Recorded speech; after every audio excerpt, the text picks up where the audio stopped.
जीवा बड़ी चटोरी है, चाट पकौड़ी खाना चाहती है। जीवा को कंट्रोल में रखना है। जैसे ही मार्केट में गोलगप्पे दिखते हैं सुमो जीभ में पानी आ जाता है, हा मिल जाती है। कंट्रोल में करना है, नहीं खाना है। वो पानी हाथ डाल डाल के उस टंकी में, जैसे हम टोटी में हाथ धोए फिर उसको कह दे पियो, है? उसी में हाथ धो रहा है। जब मसाला नीचे बैठ गया तो हाथ डाल के तिवारी जी, हाँ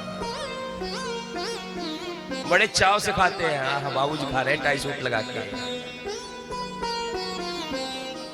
अरे खाना ये तो घर में बना के खाओ, ठाकुर जी को भोग लगा के खाओ।